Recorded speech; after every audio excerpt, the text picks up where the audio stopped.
Que penses-tu de cette visualisation où je me vois réussir, je me vois grand, je me vois confiant, je me vois puissant et tous les jours, je me projette dans cette situation, je visualise de cette façon.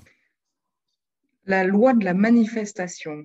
Et Oui, voilà. j'ai beaucoup travaillé avec à l'époque, avant les Peak States. Il y a des choses qui ont marché, et puis il y en a d'autres, par exemple sur l'abondance, en l'occurrence, qui marchaient absolument pas. Et Et j'arrivais pas pourquoi? à comprendre pourquoi. Voilà. Et pourquoi? Eh bien, parce que probablement, si on se contente, entre guillemets, de se projeter dans quelque chose qu'on veut obtenir. D'ailleurs, on sait que dans la loi de la manifestation, il y a des règles. Hein. Si on énumère ce qu'on veut, on ne doit pas dire je veux être riche, je veux être heureux en amour, je veux le travail de mes rêves. Non, non. Il faut se projeter déjà comme si on avait Le déjà ressentir, oui, obtenu exact, le résultat qu'on veut. Mhm. exact. Mais maintenant, toi, tu as l'expérience de ça? Absolument, je l'ai expérimenté pour moi, mais j'ai aussi des clients, exemple des athlètes de haut niveau, qui, eux, ont travaillé avec des psychologues sportifs sur la visualisation, visualiser leur prochaine compétition, visualiser qu'ils réussissent, qu'ils battent un record, qu'ils maîtrisent une technique. Et est-ce que ça marche pour eux? Ben, dans certains cas, non.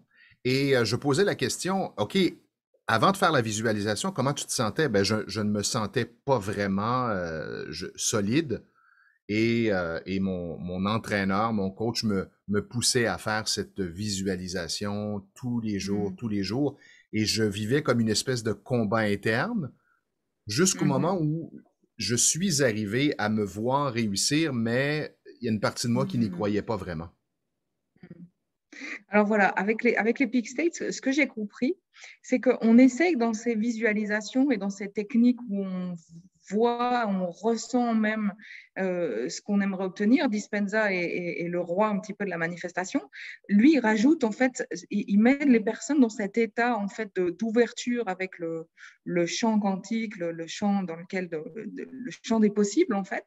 Et Mhm. puis ensuite, il amène les personnes à ressentir qu'ils ont déjà cette réussite. Alors là, déjà, je trouve qu'il y a un mieux parce qu'on va dans l'émotion de la réussite. Mais encore plus puissant que ça, je trouve, au lieu de se forcer à se mettre dans cet état, ce qui peut marcher quand même, et si on enlevait simplement les résistances à être dans cette réussite, en fait, au lieu d'essayer de masquer ce qui fait qu'inconsciemment, on se dit, mais je ne mérite pas, je ne suis pas à la hauteur, ou tout ce type de croyances qui nous limitent, en fait. Alors, au lieu d'essayer de les changer, dans les Pixtex, c'est ce qu'on va appeler un contournement de gènes, en tout cas au niveau Mhm. biologique, c'est ce qui peut se produire.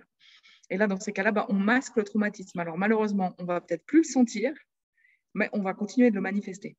On ne va plus le sentir émotionnellement, mais on va continuer de le manifester. Ça se produit, par exemple, quand on fait ce qu'on appelle les transmutations. Je transmute le doute que je ressens en confiance en moi. Alors, au C'est, lieu de faire ça, oui, l'image vas-y. que j'ai, c'est un peu comme anesthésier une douleur. Ouais, ouais, Alors, j'ai une douleur. voilà. Ah, mais je ne veux plus la ressentir, donc je l'anesthésie.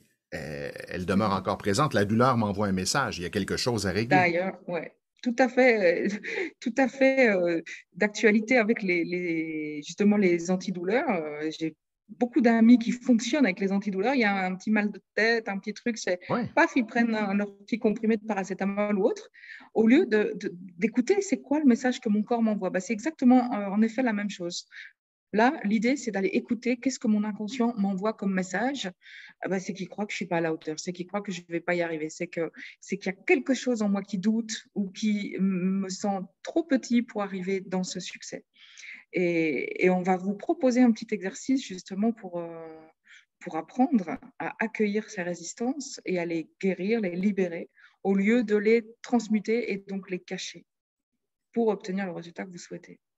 Alors, je vous suggère, si vous vous prêtez à cet exercice de visualiser votre avenir, d'observer lorsque vous vous voyez dans le futur, comment vous sentez-vous? Qu'est-ce qui se passe à l'intérieur de vous? Et notez les sensations, les émotions.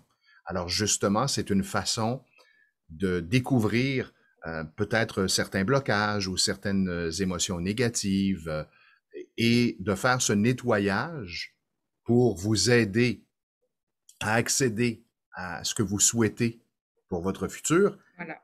Et soyez avec nous pour la prochaine capsule parce que vous allez vivre un exercice extrêmement intéressant.